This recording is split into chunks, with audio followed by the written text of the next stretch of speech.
मैं पूरा नाम लिख रहा हूं, रामदेव जी तंवर।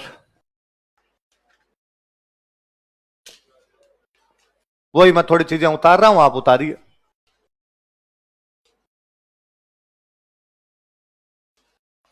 जन्म स्थान उंडू कश्मीर, बाड़मेर में एक जगह पड़ती है।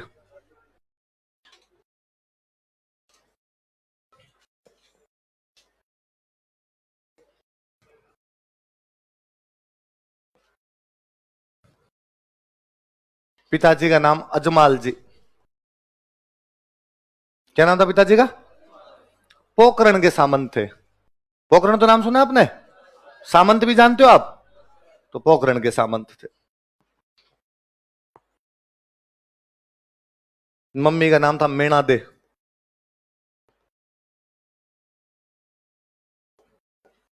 क्या नाम था? पत्नी का नाम है नेतल दे। ये भी अमरकोट की राजकुमारी थी। तो बाबूजी और रामदेव जी दोनों ब्याह करके कहां आए थे? अमरकोट के दलेल सिंह सोडा थे, उनकी राजकुमारी थी।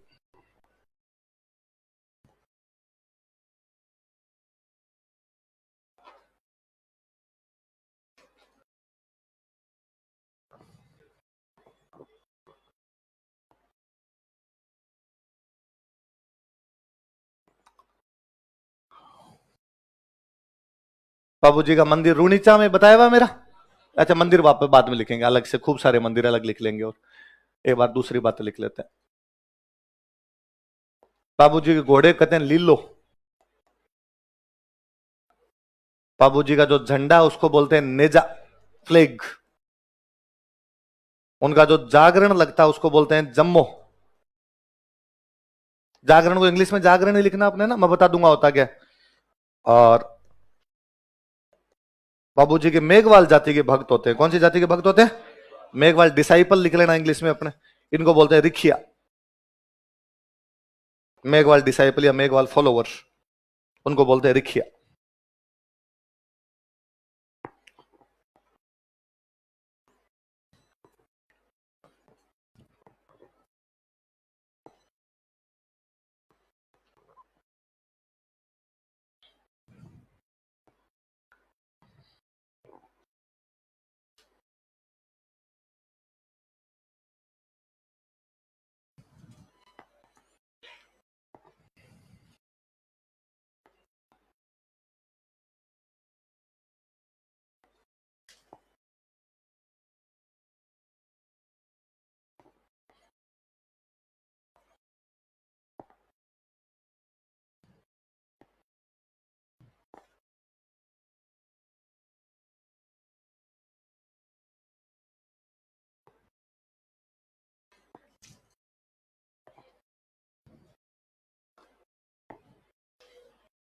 उतार ली?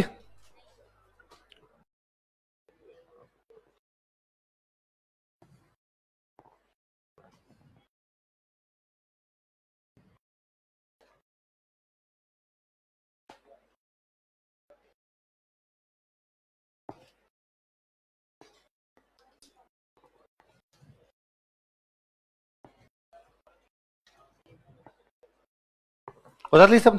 चलो लो वापस बोलते हैं अपने, एक एक की बात करते हैं। सबसे पहले नाम, रामदेव जी का पूरा नाम बताओ देख। रामदेव जी तंवर। जन्म जन्म कहां पर हुआ? उंडू कश्मीर। कहां पे हुआ? उंडू कश्मीर कहां पड़ता है? बाड़मेर के अंदर एक जगह है ना। मुझे लगता है बाड़मेर वालों ने कश्मीर बनाने के चक्कर में रख लिया कि उस कश्मीर तो जा नहीं सकते, इसलिए गांव का नाम ही क्या रख ले? कश्मीर। थोड़ा दूर होगा, गहराई के अंदर गांव का उंडू है, तो कह दिया उंडू कश्मीर। क्या नाम कर दिया? उंडू कश्मीर कर दिया आपने। तो उनका, रामदेव जी का जन्म कहां पे हुआ था? उंडू का। पिताजी का नाम क्या है? अजमाल जी। क्या नाम है? अजमाल जी, जो कि कहां के राजा, कहां के सामंत है? हमने देखो मारवाड़ में एक राजा पढ़े थे, मल्लीनाथ जी पढ़े थे, जिनके कारण बाड़मेर क्षेत्र क्या कहलाता है? तो मल्लीनाथ जी ने अजमाल जी को पोखरण की जागीर दे दी थी। मल्लीनाथ जी ने अजमाल जी कौन सी जागीर दे दी थी? पोखरण। भाई आप मेरे सामंत हो, आप यहाँ पोखरण के अंदर रह जाओ। और रामदेव जी की मम्मी का नाम क्या है? मीणा दे। क्या नाम है? और उनकी पत्नी का नाम क्या है? क्या नाम है? पिताजी का नाम अजमाल, मम्मी का नाम। पत्नी का नाम। जब भाषाएं मरती है, जब कल्चर मरती है, तब ये चीजें पढ़नी पड़ती है। आपकी भाषा मर गई राजस्थानी, आपकी राजस्थान की कल्चर मर गई, इसलिए आपको रामदेव जी भी पढ़ने पड़ रहे हैं।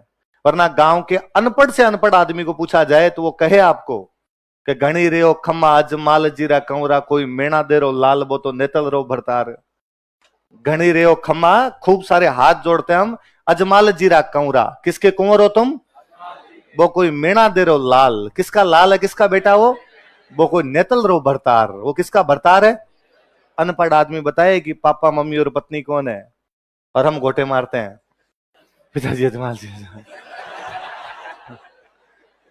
उसमें भी कई बार कंफ्यूजन है, सर अजमाल जी उधर है किधर है सर। भाषाएं कल्चर का मरना सभ्यता खत्म करता है।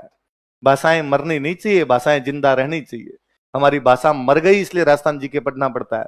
मेरा तो, मुझे कई बार लगता है मेरा रोजगार इसलिए कि भाषा मर गई। यदि ये भाषा जिंदा होती तो आप सबको ये कहानियां आती। अगर आप सबको कहानियां आती तो मैं पढ़ाता ही क्या। अब थोड़ा ठीक है कि भाषा मर गई इसलिए आपको कहानियां या तो आती नहीं या कम आती है, इसलिए अपना पेट पाल रहे हैं इस बहाने, है ना, वरना तो खत्म हो जाती। तो अब पर लोगों में ये जानने की जिज्ञासा खूब रहती है। लोग ये अपनी कल्चर, अपनी भाषा, ये सब सीखना चाहते हैं, जानना चाहते हैं, पर अब वो इतने गर्त में चली गई कि वापस निकाल ही नहीं जा रही अपने से। दिक्कत ये हो गई। तो ये भाषाएं रिवाइव होनी जरूरी है ताकि कल्चर जिंदा रहेगी, वरना आगे वाली पीढ़ियां तो भूल ही जाएगी। क्या इस प्रकार की कोई चीज भी होती है? इस वाली पीढ़ी आप वाले भूल गए तो आने वाली पीढ़ी में तो और बदलाव आएंगे। तो वापस बताओ, देखिए पिताजी का नाम क्या था? मम्मी का नाम? पत्नी का नाम? कितना प्यारा नाम है, नेतल। क्या नाम है? मुझे नाम बड़े अच्छे लगते हैं, नेतल, जेतल, केलम, पेमल, लाछा, कितने प्यारे नाम है। घरों में बच्चियों के नाम ऐसे रखे जाएं, नेतल, जेतल, केलम, यूं मुंह भरता है। हमने आजकल दो प्रकार के नाम रखने शुरू कर दिए।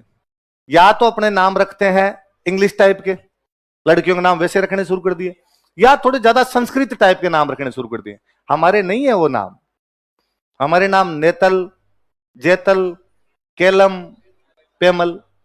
इसलिए आज के बाद घर में बच्चियां होगी, आपसे कोई पूछे भतीजी हुई, कोई चाचा जी के टाबर हुए और पूछे आपसे कि बच्ची हुई, नाम क्या रखना, तो क्या नाम बताओगे?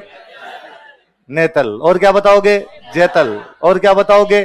केलम। और क्या बताओगे? पेमल। और क्या बताओगे? लाछा। अरे से और खूब सारे अपने आगे आगे नाम आएंगे, वो बताओगे। तो तब आपकी कल्चर तब जिंदा रहेगी जब आप अंग्रेजों जैसे नाम रखोगे। और फिर आपको हमारी कल्चर मर गई। लड़का हो नाम रखा जाए आस्करण, यो डाकी जैसा नाम लगता है यार। नाम रखा जाए दुर्गादास, नाम रखा जाए विग्रहराज, नहीं लग रहा यूं। नाम अलग से यूं पढ़े तो कीर्तिपाल, जालिम सिंह,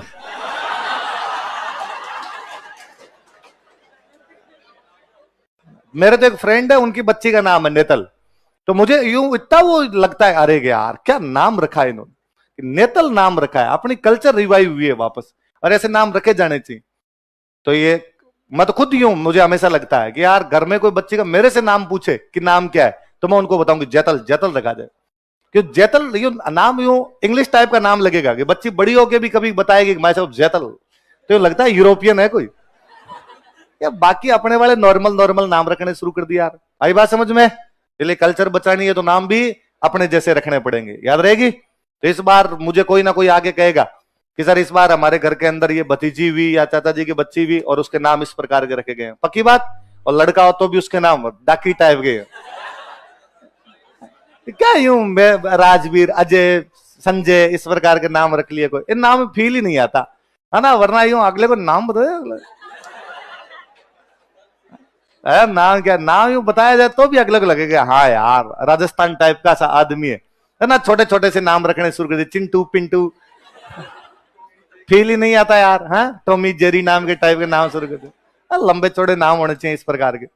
चलो आगे आगे बताओ। देखें, देखो ये इतनी बातें तो याद रखने ना, ये भी अमरकोट की राजकुमार थी, याद रख जाए। ये चार बातें और लिखी मैंने जो व्हाइट से लिखी है, ये सफेद झूठ है।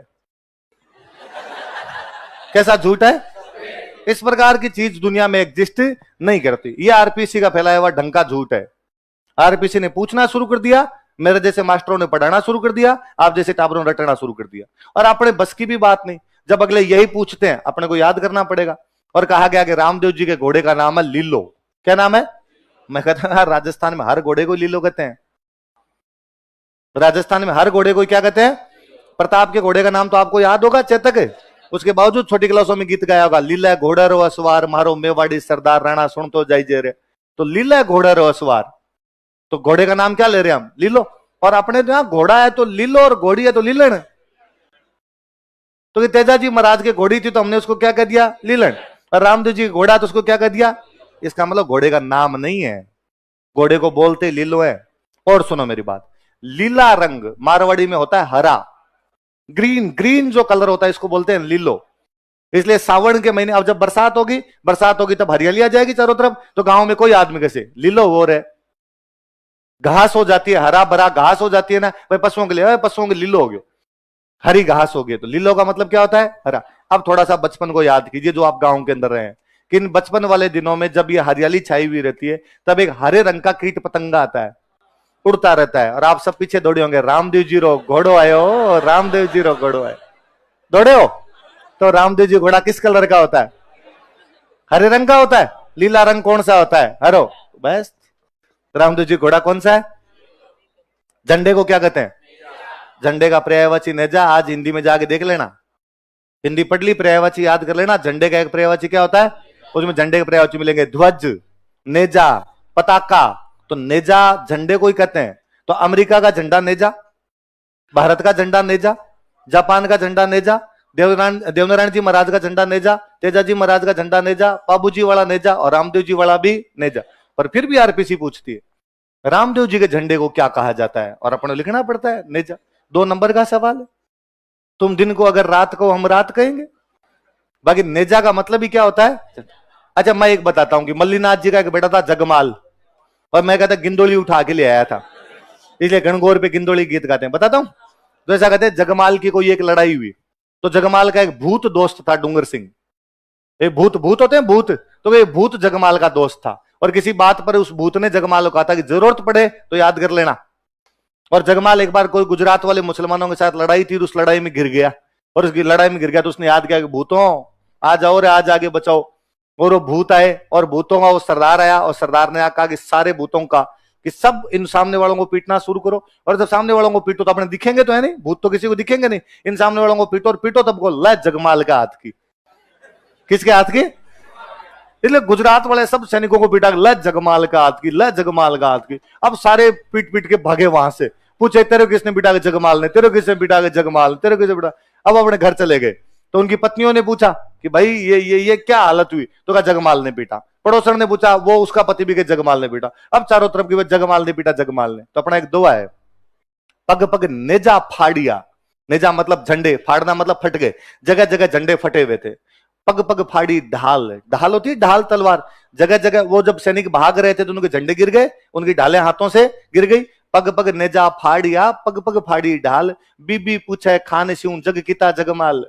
बीबियां अपने खानों से पूछ रही इतने कितने जगमाल थे जो सबको जगमाल ही पीट गया। तो क्या दुआ है? पग पग नेजा फाड़िया, कदम कदम पे क्या फटे हुए थे? नेजा। नेजा मतलब वहां रामदेव जी का झंडा थोड़ी है, तो गुजरात का झंडा है। पग पग फाड़ी ढाल, और जगह जगह पे क्या गिरी हुई थी?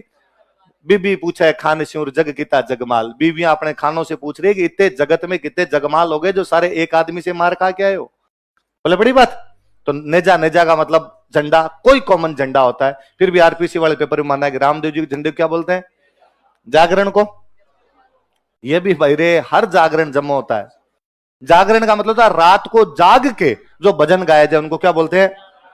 जागरण। और ग्रामीण इलाकों में जागरण बहुत कॉमन चीज है। और मेरे को तो याद है कि आपके पता नहीं किस क्षेत्र में होता होगा नहीं होता होगा, बाकी जागरण के निमंत्रण देने के लिए इलायचियां दिया करते। तो मेरे को अब भी याद है कि हम शाम को यूं घर के बाहर खेलते रहते, और कोई गांव वाले आए और आके पापा का पूछा, पापा मेरी टीचर उस गांव के अंदर, तो मास्टर जी का है भाई, पापा बाहर गए हुए हैं, वॉलीबॉल खेलने चले गए, मार्केट चले गए, कुछ ना कुछ बताते। तो मास्टर जी आए तो इलायची दे देना। तो हम टाबर भी जानते थे कि इलायची दे रहे इसका मतलब आज जम्मू है। तो वापस जो देने के लिए तुमको पूछते, ताऊ जम्मू है? कहा हाँ बेटा आज जम्मू है। तू आएगा? कि हाँ ताऊ मैं आ जाऊंगा। वापस पूछते ताऊ किरो जमो है, किसका जमा है? और ताऊ कहते जाम्बो जीरो है, तेजा जीरो है, माता जीरो है, रामदेव जीरो है, पाबू जीरो है, सबके जम्मे ही होते हैं। मैंने तो कभी सुना ही नहीं कि भाई रामदेव जी वाले को जम्मा कहते हैं। कोई जागरण रात को जाग के जो लगाया जाए उनको क्या बोला जाता है? जम्मा ही कहा जाता है। पर आरपीसी पूछती है रामदेव जी का जागरण क्या कहलाता है? अपने भी मानना क्या कहलाता है? जैसे पाबू जी के मंदिर में उनके पुजारी जो होते हैं वो सारे के सारे होते हैं भील जाति के लोग। कौन होते हैं? वैसे रामदेव जी के मंदिरों में जो पुजारी होते हैं वो होते हैं मेघवाल जाति के। कौन होते हैं? और उनको कहा जाता है रिखिया। क्या कहा जाता है? वैसे रिखिया का मतलब होता है ऋषि। रिखिया का मतलब क्या होता है? किसी भी ऋषि टाइप का जो आदमी होता है उसको क्या बोलते हैं? रिखिया, मतलब भगत टाइप का आदमी। इसलिए गांव में आज भी कोई भोला हो, अपने परिवार में अपना एक भाई यार भोला है, मस्ती में रहता है, किसी को बुरा भला नहीं कहता है, अपने सुबह शाम अगरबत्ती कर ले मस्त रहे, तो घर में कह देते हैं ओ मार रिखिया है। ये हमारे क्या है? मतलब ऋषियों जैसा है, सन्यासी जैसा आदमी है, एकदम शांत रहने वाला सा आदमी है। तो रिखिया का मतलब ही संत होता है। और चूंकि रामदेव जी के मंदिरों में पूजा करने वाले सारे संत कौन होते हैं? मेघवाल जाति के लोग। इसलिए उनको क्या बोलना शुरू कर दिया? रिखिया। भले बड़ी बात। वापस बताओ, जन्म कहां पर हुआ? पिताजी कौन थे? कहां के सामंत है? मम्मी कौन है? पत्नी का नाम क्या है? बोलो, अजमाल जीरा कंवरा, मेणा देरो लाल, नेतल रो भरतार। नेतल नाम तो वैसे याद रह जाएगा। अच्छा, उसके बाद घोड़े को क्या बोलते हैं? झंडे को क्या बोलते हैं? जागरण क्या कहते हैं? मेघवाल भक्तों को क्या कहते हैं? क्या कहते हैं? चलो बाकी कल पढ़े।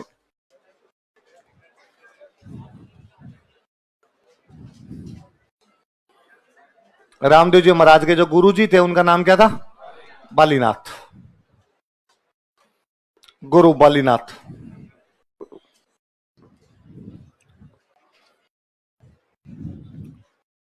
गुरु जी कौन है बताओ देखे। आप कभी जयपुर से जब जोधपुर जाओगे तो जोधपुर में जब घुसने लगते हो उससे पहले एक पहाड़ी आती है मसूरिया। कौन सी पहाड़ी है? उस मसूरिया पहाड़ी पर मंदिर बना हुआ है। किसका? लिख लो, मसूरिया पहाड़ी पर मंदिर, टेम्पल ऑन मसूरिया हिल, जोधपुर लिख लेना। मसूरिया पहाड़ी पर मंदिर, टेम्पल ऑन मसूरिया हिल। और मसूरिया हिल कहां पे है? जोधपुर। मसूरिया पहाड़ी पर मंदिर है। कौन सी पहाड़ी पे मंदिर है? जैसे कल अपने पढ़ रहे थे भाई, बाबू जी महाराज है वो कौन से लोक देवता के, वो सॉरी कौन से भगवान के वंशज माने जाते हैं? लक्ष्मण। रामदेव जी के लिए कहा जाता है विष्णु के अवतार है। किसके अवतार है? विष्णु के अवतार। वैसे गांव में नॉर्मल जब कहानियां सुनाते तब कहते कृष्ण के। किसके हैं? कि भाई दो भाई थे, एक भाई थे रामदेव और एक भाई थे वीरमदेव। कौन कौन दो भाई थे? वीरमदेव। वीरमदेव है बलराम जी के अवतार और रामदेव जी वो किसके अवतार है? कृष्ण। पर अपने किताबों में विष्णु लिखा था, विष्णु कृष्ण एक ही बात है, तो लिख लो विष्णु और कोष्टक में लिख लेना कृष्ण लिख लो। रामदेव जी को विष्णु का अवतार माना जाता है या भगवान विष्णु का अवतार माना जाता है। Ramdev ji is considered as incarnation of lord Vishnu. कोष्टक में कृष्ण लिख लेना। रामदेव जी को विष्णु का अवतार माना जाता है। Ramdev ji is considered as incarnation of lord Vishnu. भगवान विष्णु का अवतार माना जाता है, is considered as incarnation of lord Vishnu. किसका अवतार माना जाता है? अच्छा, मैं कल बता रहा था वे लोग देवता जिनको हिंदू भी पूजे और मुसलमान भी पूजे क्या कहलाते हैं? पीर कहलाते हैं। तो 5 पीर है अपने ना। तो कहते भाई रामदेव जी ने अपने जीवन काल में चमत्कार दिखाने शुरू कर दिए। क्या दिखाने शुरू कर दिए? और लोक देवताओं के जो चमत्कार होते हैं उसको बोलते हैं पर्चा। क्या बोलते हैं? तो रामदेव जी ने क्या देने शुरू कर दिए? लोक देवताओं के चमत्कार क्या कहलाते हैं? लिख लो कहीं साइड में, पर्चा बराबर लोक देवताओं के चमत्कार, मिरेकल्स ऑफ folk deities। पर्चा बराबर लोक देवताओं के चमत्कार, मिरेकल्स ऑफ folk deities। और बॉक्स बंद कर लो अलग से।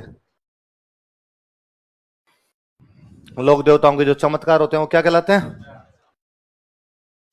पर्चे कहलाते हैं। कि आज भी लोग यूं विश्वास करते हैं भाई कोई बीमार हुआ गांव में और उसकी बीमारी रामदेव जी ने ठीक कर दी, इसका मतलब रामदेव जी ने क्या दे दिया? अपना पर्चा। किसी को सांप खा गया, तेजाजी महाराज ने उसको ठीक कर दिया, इसका मतलब तेजाजी महाराज ने क्या दे दिया? पर्चा दे दिया। और दुनिया हंसती है बाद में कि हा हा ठीक बोले लोग हो, और कैसी कैसी बातों में विश्वास करते हो, चमत्कारों में विश्वास करते हो तुम लोग। ऐसा थोड़ी होता है कि आप देवता ठीक कर दे। अच्छा, मतलब चमत्कार नाम की कोई भी चीज ही नहीं। चलो हम भी मानते हैं। फिर ईसा मसीह कैसे पुनर्जीवित हो गए? मतलब ईसा मसीह पुनर्जीवित हो सकते हैं? पूरी दुनिया ईस्टर मनाए कि गुड फ्राइडे को मरे थे, ईस्टर को वापस आ गए, 40 दिन रहे, फिर वापस गए, वो तुम पूरी दुनिया को मनवा दो और हम कहेंगे रामदेव जी ने पर्चा दिया था, तब अंधविश्वास है? ई ना चोल बे, हमारे वाला और बड़ा है। तुम्हारे वाले ने चमत्कार दिखाए तो हमारे वाले ने और ज्यादा दिखाए हैं। और आस्था और तर्क दोनों एक चलते हैं। क्या क्या चीजें दो एक साथ नहीं चलती? आस्था और तर्क। जहां आस्था है वहां आस्था होगी, जहां पे तर्क है वहां पे आस्था को तर्क से नहीं काट सकते और तर्क को आप आस्था से तोले। विश्वास बहुत बड़ी चीज है। तो भाई लोक देवताओं के चमत्कार होते हैं, वो चमत्कार क्या कहलाते हैं? तो कभी इस बार कोई आपसे यूं बहस करे, कई क्या कईयों में इंटेलेक्चुअल बनने की बहुत ज्यादा बातें होती है, तो कहना मूर्ख, हर ईस्टर की बधाई देते फिरते हैं, पूरी दुनिया ईस्टर की बधाई दे रही है, तो किस बात की बधाई है ईस्टर की? कि साहब ईसा मसीह पुनर्जीवित हो गए थे। मतलब वो तो जिंदा भी हो सकता है, मरा हुआ, हमारे वाला बीमारी भी ठीक ना करे। और बताऊं, जितने भी नाम के आगे सेंट लगे हुए हैं, saint Paul, Saint Peter, saint Anselm, saint Edmund, पता है सेंट किसको माना जाता है? कौन सेंट माना जाता है? सेंट की उपाधि हर कोई नहीं लगा सकता, सेंट हर कोई नहीं लगा सकता, कुछ विशेष लोगों को उपाधि मिलती है। वे लोग जिन्होंने अपने जीवन में कम से कम 2 चमत्कार दिखाए हों। वेटिकन सिटी से सेंट की उपाधि मिलती है, और सेंट की उपाधि उन लोगों को दी जाएगी जिन्होंने अपने जीवन में कितने चमत्कार दिखाए? मदर टेरेसा को मिली। अपने भारत में किसी को मिली थी? किसको मिली थी? तो संत मदर टेरेसा हो, सेंट मदर टेरेसा हो, सेंट टेरेसा है भाई। क्यों, क्या चमत्कार दिखाए? तो कहा जाता है कि एक बार एक बच्ची थी और उस बच्ची को नींद नहीं आती थी, तो सारे दिन बस यूं आंखें खोल के बैठी रहती, पूरी रात आंखें खोल के बैठी रहती, 6 महीने हो गए उसको नींद आई नहीं थी। डॉक्टरों के पास ले गए, डॉक्टरों ने इलाज कर लिए, देख लिए, सोनोग्राफी वगैरह, दिमाग चेक करना वो सब कर लिया, पर उसकी आंखें बंद नहीं और कोई असर नहीं पड़े, वैसे ही रहे। वरना होता है भाई आप नींद नहीं लो, 1 दिन नहीं लो, 2 दिन लो, तीसरे दिन चक्कर खा के गिर जाओ या अपने आप आंखें बंद होने लग जाए। उस बच्चे को नहीं आ रही, फिर मदर टेरेसा के पास लेके गए, मदर टेरेसा ने उसके सिर पे हाथ फेरा, उसे नींद आ गई। एक चमत्कार। एक कोई बंदा था, उस बंदे के पेट में दर्द हो रहा था बहुत भयंकर, यूं जैसे कोई तीखी लहरें उड़ती है, वैसे बेचारे को उसके दर्द हो। डॉक्टरों के पास लेके गए, एंडोस्कोपी वगैरह जो जो करवानी थी डॉक्टरों ने वो करवा ली, जो भी इलाज करने थे वो इलाज कर लिए, लेकिन डॉक्टरों से उसका इलाज, मदर टेरेसा के पास लेके मदर टेरेसा ने उसके सिर पे हाथ फेरा और उसका पेट दर्द ठीक हो गया। कि मदर टेरेसा ने अपने जीवन में 2 चमत्कार दिखाए, इसलिए मदर टेरेसा क्या है? संत। पूरी दुनिया में Saint Paul, Saint Peter, Saint Anselm, Saint Edmund, मैं कहता हूं सेंट नाम लगा के कहीं स्कूल खोल लो, टाबर आ जाएंगे, है ना? कहीं सेंट लगाओ आप तो बच्चे फुल। इन सेंट पॉल, सेंट पीटर का हालत यह रहती है कि सेशन शुरू होगा जुलाई में, एडमिशन फुल हो जाएंगे अक्टूबर में, अगले साल के इस अक्टूबर के अंदर सेशन कंप्लीट। मैं कहता हूं यही अपने लगाओ, संत तेजाजी महाराज, संत रामदेव जी महाराज, संत मल्लीनाथ जी महाराज, अपने नहीं है। घर को जोगी जोगुणों न आन गांव रो सिद्ध, घर का जोगी है उसको तो हम कुछ समझते नहीं है, दूसरे गांव वाला होता है वो क्या लगता है हमेशा दूसरे की थाली में घी ज्यादा दिखे, खाना खाने के लिए बैठे, दूसरे की थाली होती है, लगता है यार इसको घी ज्यादा डाला और मेरे को घी कम डाला। इसलिए हमेशा कि भाई हमारे वालों ने चमत्कार दिखाए थे, हाँ पक्के दिखाए थे। क्या कहते हैं? खूब सारे। तुम्हारे वालों 2-2 किए, यहाँ तो 20-20 कर गया एक एक आदमी। जो जो बातें वो सारी सच्ची है। तर्क को कभी, आस्था कभी भी तर्क से काटा नहीं जा सकता। तो रामदेव जी महाराज ने यहाँ पे चमत्कार दिखाने शुरू कर दिए। चमत्कार दिखाने शुरू किए तो कहते हैं कि भाई मुसलमान भी खूब सारे आने लग गए। भाई हिंदू तो आते ही थे, मुसलमान भी आने लग गए।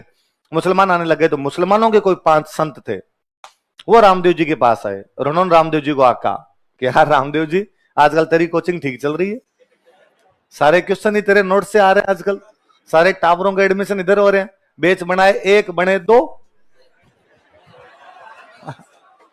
है,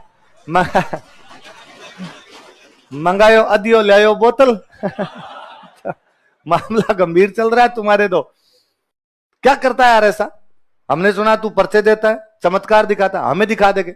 रामदेव जी नहीं यार, क्या चमत्कार है, मत कोई चमत्कार नहीं दिखाता, ठीक है बस यूं बातें करता हूं, मत नॉर्मल नॉर्मल, लोगों को पसंद आ रही है तो लोग आ रहे हैं। नहीं नहीं, तू पर्चे दिखाता है, हमें दिखा, पर्चा दिखा, हम देखना चाहते हैं पर्चा। रामदेव जी ने कहा ऐसा कुछ ही नहीं है, तुम पहले खाना खाओ, बाकी बातें बाद में करेंगे। वो 5 आदमी आए हुए थे। कितने आदमी आए थे? उन 500 के लिए खाना लगाया। खाना लगाया तो खाना आते उन्होंने कहा कि भाई देख, हम खाना तो खा लेंगे, खाने के लिए मना नहीं करते, पर हमारी यार एक प्रतिज्ञा है, हम खाना हमेशा खुद के बर्तनों में खाते हैं, दूसरे किसी आदमी के बर्तनों में खाना नहीं। और हम आज हमारे बर्तन तो घर ही भूल के आ गए, हम तो लाए नहीं। तो रामदेव जी ने कहा फिर तो इतनी जल्दी कोरियर सर्विस भी नहीं है कोई कि फटाफट आपके बर्तन आ जाएंगे, तो अब तो इनमें ही खाना पड़ेगा। तो उन्होंने कहा तू इतना ही बड़ा संत बना घूमता है, इतना ही बड़ा देवता बनता है, तो इन बर्तनों को उन बर्तनों में बदल दे। तो रामदेव जी ने कहा तुम कुछ भी कर सकते हो, जयकांत सिगरे का ईगो हर्ट नहीं कर सकते। आंखें बंद करो एक बार। सबने आंखें बंद की, आंखें खोलो, वहां वही बर्तन पड़े थे जो वो अपने घरों में खाना खाया करते थे। और उन 500 ने दंडवत प्रणाम किया कि हे रामदेव, हम तो पीर हैं, तू पीरों का ही पीर है। तो किसका पीर है? तो रामदेव जी क्या कहा जाता है कि वे लोग देवता जिनको हिंदू और मुसलमान माने वो तो क्या कहलाते हैं? पीर। पर पीरों का ही पीर यदि कोई है तो वो कौन है? तो रामदेव जी का भजन भी गाते हैं, तो बाद में कहते हैं राम सा पीर। क्या कहते हैं? गणी रे खम्मे कोई रूणी चर पीर ने, तो पीर ही कहा जाता है। लिखो इन्हें पीरों का पीर कहा जाता है। He is called as Pir of pirs. Mic सही करूं, दूर करूं? ठीक है यार, कोई तुम नजदीक कराते हो, कोई दूर कराते हो। ऑनलाइन वालों की दिक्कत आ रही, वो पढ़ते भी है, ऑनलाइन वाले पढ़ते हो, और तुम ऑनलाइन वालों के मजे होते हैं। तो आपको तो क्या भाई, सुबह 7 बजे क्लास में आना तो आना है, आना ही पड़ेगा, कहां जाओगे? ऑनलाइन वाला मुझे लगता है कि सुबह देखता है 7 बजे, थोड़ी देर और सो जाता हूं, है ना, 10 मिनट रिवीजन कराएगा, फालतू माथा खाएगा इधर उधर का।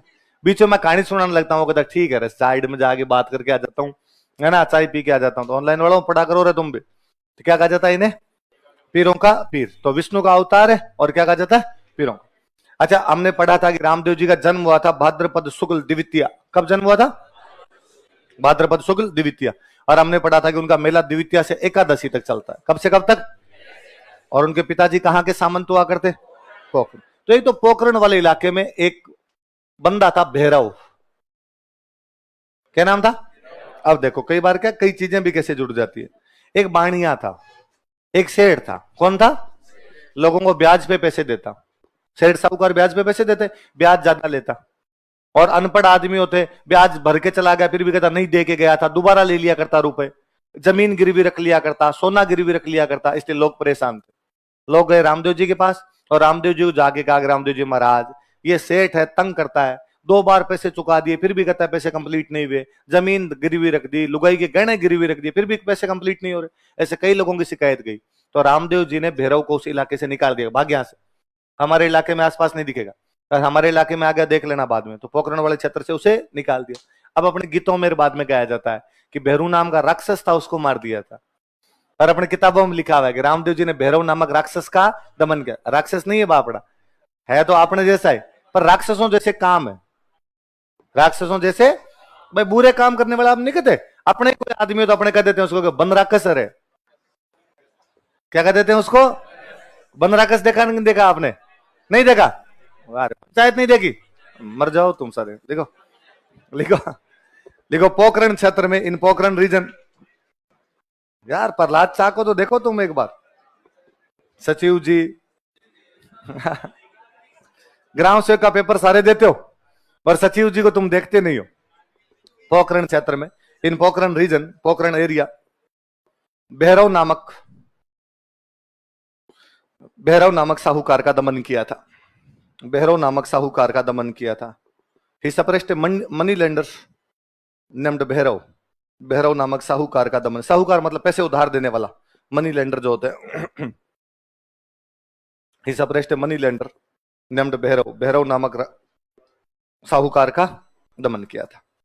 अच्छा, द्वितीया के दिन समाधि ली थी रामदेव जी ने। क्या सॉरी, द्वितीया के दिन तो रामदेव जी क्या हुआ था? जन्म। एकादशी के दिन रामदेव जी ने क्या ले ली थी? समाधि। जीवित समाधि लेते हैं रुणीचा में। कहां पे लेते हैं? तो द्वितीया को जन्म हुआ था, एकादशी को समाधि ली। समाधि ली इसलिए इस दिन क्या मानी गई? मृत्यु। इसलिए मेला कब से कब तक लगता है? द्वितीया से एकादशी। कौन सी जगह पे समाधि ली? इसलिए इस जगह का नाम पड़ गया बाद में रामदेवरा। क्या नाम पड़ गया? रामदेव जी ने समाधि ली, इसलिए जगह कौन सी हो गई? राम। लिख लो। रुणीचा नामक स्थान पर, at place named रुणीचा,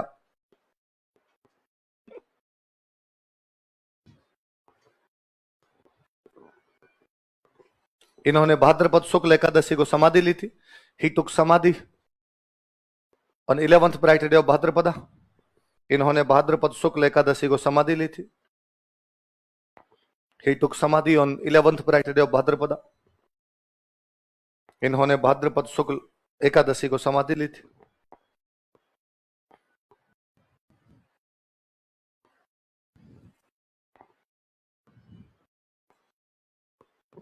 Ramdev ji के एक धर्म बहन हुआ करते जिनका नाम था डालीबाई मेघवाल।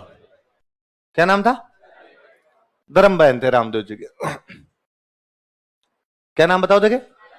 इन्होंने रामदेव जी से एक दिन पहले समाधि ले ली थी।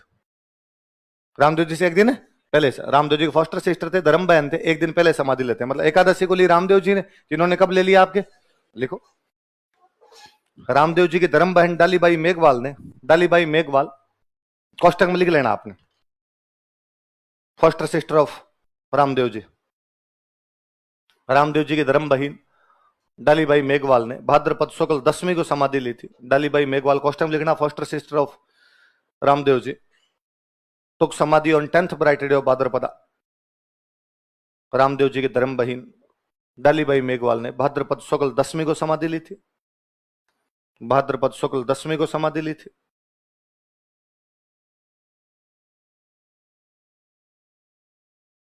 कब समाधि ली थी? भाद्रपद शुक्ल 10वीं को समाधि ली थी। तो रामदेव जी समाधि कब लेते हैं? 11 को, और डालीबाई कब लेते हैं? 10।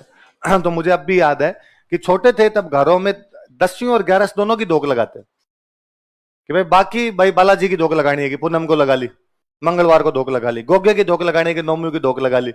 ये धोख दोनों दिन लगते।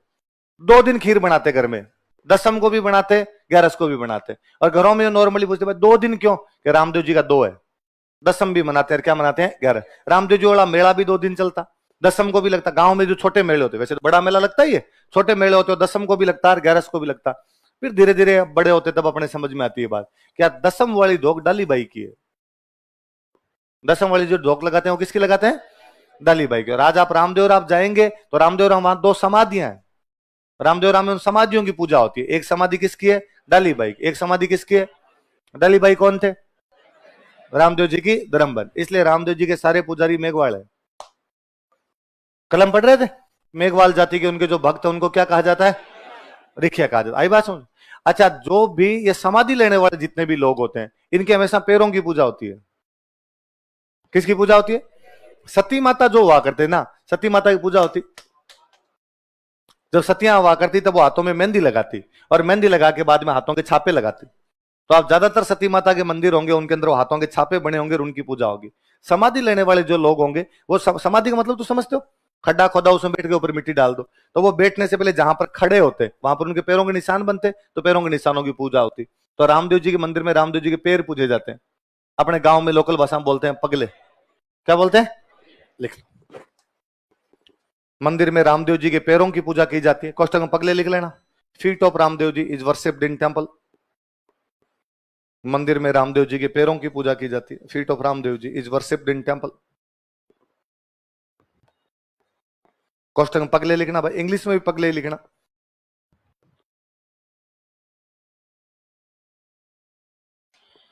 मंदिर में रामदेव जी के पैरों की पूजा की जाती। अपने जितने लोक देवता हुए इनमें कोई पढ़े लिखे हैं सबसे अधिक, तो वो कौन थे? तो रामदेव जी ने बुक लिखी थी एक, 24 बाणियां। कौन सी बुक लिखी थी? लिख लो, रामदेव जी की पुस्तक।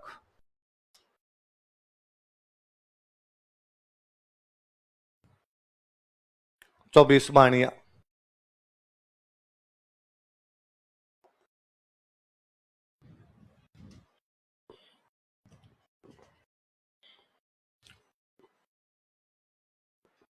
कौन सी बुक लिखी रामदेव जी ने? 24 बाणियां। रामदेव जी ने एक पंथ चलाया था। रामदेव जी को मानने वाले जो लोग थे उनका एक अलग से पंथ बन गया। उस पंथ का नाम है कामड़िया। कौन सा पंथ है? लिखो, रामदेव जी ने कामड़िया पंथ प्रारंभ किया था। Ramdev ji started Kamadia sect. रामदेव जी ने कामड़िया पंथ प्रारंभ किया था। Ramdev ji started Kamadia sect. कौन सा पंथ शुरू किया था? कामड़िया। रामदेव जी ने कामड़िया पंथ प्रारंभ किया था। आगे हम डांस पढ़ेंगे तब मैं और दिखाऊंगा। कामड़िया पंथ की जो महिलाएं होती है वो एक डांस करती है, इस डांस का नाम है तेरह ताली। क्या नाम है? नाम बोलो दे, क्या नाम है? कभी मंदिर में मंजीरे देखे? मंदिरों में जो मंजीरे बजाते हैं, तो 13 मंजीरे बांध के नाचती है। कितने मंजीरे बांध के? 13 मंजीरे बांध के नाचती है, इसलिए डांस का नाम क्या हो गया? कौन से पंथ की महिलाएं करती है? ये पंथ किसने चलाया था? इसलिए किसके मेले के दौरान ये नृत्य किया जाएगा? राम। लिखो, कामड़िया पंथ की महिलाएं, women of Kamadia sect. Kamadia पंथ की महिलाएं, विमेन ऑफ कामड़िया सेक्ट, तेरह ताली नृत्य करती है, परफॉर्म तेरह ताली डांस। तेरह ताली नृत्य करती है, परफॉर्म तेरह ताली डांस। तेरह ताली नृत्य करती है, परफॉर्म तेरह ताली डांस।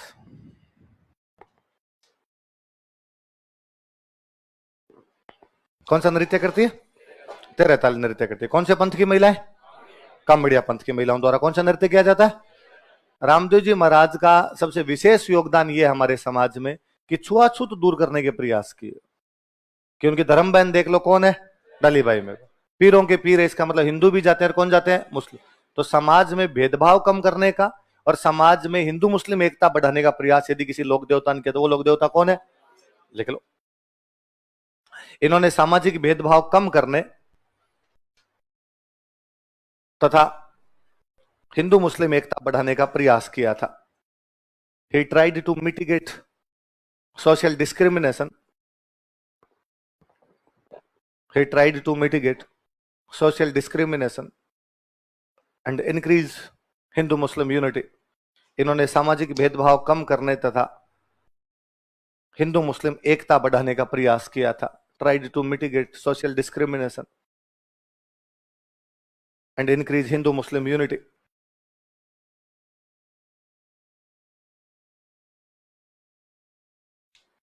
मंदिर लिख लो, रामदेव जी के मंदिर कहां? प्रमुख मंदिर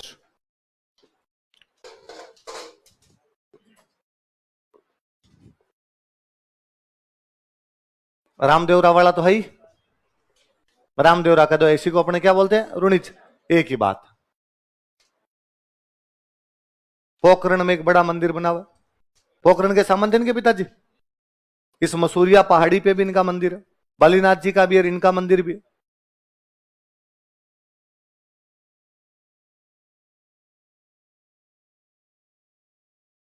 एक अलवर में मंदिर है हल्दीना।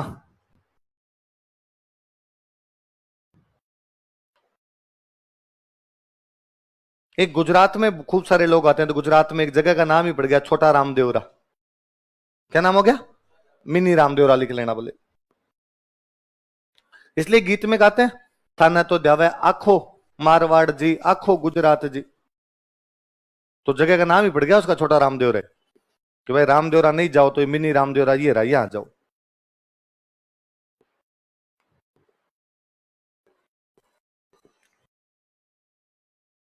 कौन कौन से बताओ देखिए कहां का मंदिर है? रामदेवरा या रुणिचा, और कहां पे? पोखरण, मसूरिया वाली पहाड़ी पे, हल्दीना और छोटा छोटा रामदेव। इंग्लिश में तो छोटा रामदेवरा लिखो, छोटा रामदेवरा लिख लो तो भी सही। ये जो अपना मुख्य वाला अपना रामदेवरा है, यहां एक बावड़ी बनी हुई है। क्या बनी हुई है? ऐसा माना जाता है कि भाई उसके पानी से चर्म रोग ठीक होते हैं। क्या ठीक होते हैं? चर्म रोग ठीक होते हैं। कहा जाता है कि वो रामदेव जी ने अपने चमत्कारों से वो बावड़ी वहां पे उत्पन्न की थी, इसलिए बावड़ी का नाम है परचा बावड़ी। क्या नाम है? बावड़ी समझते हो? पानी का कुआं है जिसको क्या कहा जाता है? बावड़ी। तो पर कोई पूछेगा परचा बावड़ी कौन सी जगह पे, तो कौन सी जगह पे? नीचे लिख लो परचा बावड़ी बराबर रामदेवरा और बॉक्स में बंद कर लो। परचा बावड़ी।